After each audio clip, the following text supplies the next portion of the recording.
प्रेरणादायक कहानी भारत के हर बच्चे को मेहनत और बड़े सपने देखने की सीख देती है। उनका जन्म 15 अक्टूबर 1931 को रामेश्वरम के एक छोटे से शहर में हुआ था। उनका परिवार बहुत साधारण था। उनके पिता नाव चलाकर तीर्थयात्रियों को एक जगह से दूसरी जगह ले जाते थे और घर की आर्थिक स्थिति बहुत मजबूत नहीं थी। बचपन में ही कलाम ने समझ लिया था कि जीवन में आगे बढ़ने के लिए उन्हें कड़ी मेहनत करनी होगी। इसलिए वे पढ़ाई के साथ साथ सुबह जल्दी उठकर अखबार भी बेचते थे ताकि परिवार की थोड़ी मदद कर सकें। इतने संघर्ष के बावजूद वे हमेशा पढ़ाई में ध्यान लगाते और अपने सपनों को कभी छोटा नहीं होने देते थे। स्कूल में पढ़ते समय कलाम को विज्ञान से बहुत लगाव हो गया था।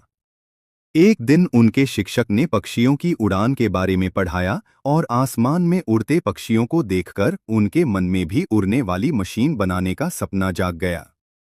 उसी दिन से उन्होंने तय कर लिया कि वे बड़े होकर वैज्ञानिक बनेंगे।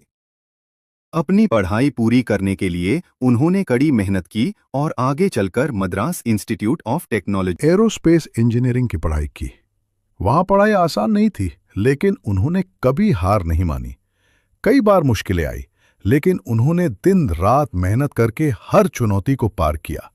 पढ़ाई पूरी करने के बाद उन्होंने defence research and development organisation में काम शुरू किया और बाद में इंडियन स्पेस रिसर्च ऑर्गेनाइजेशन में भी महत्वपूर्ण योगदान दिया।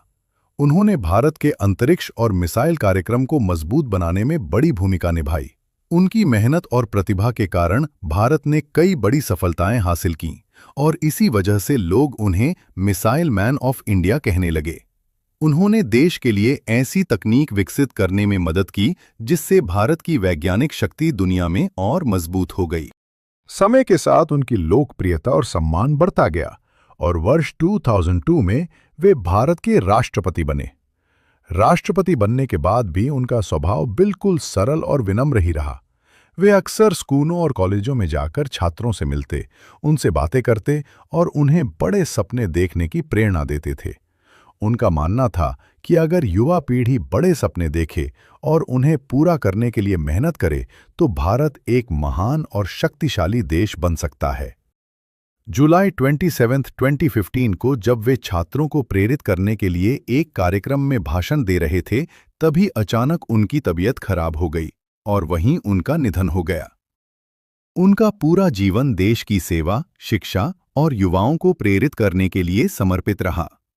आज भी एपीजे अब्दुल कलाम को एक ऐसे महान इंसान के रूप में याद किया जाता है जिन्होंने सादगी, मेहनत और बड़े सपनों के बल पर दुनिया को दिखाया कि कोई भी इंसान अपनी लगन से असंभव को संभव बना सकता है।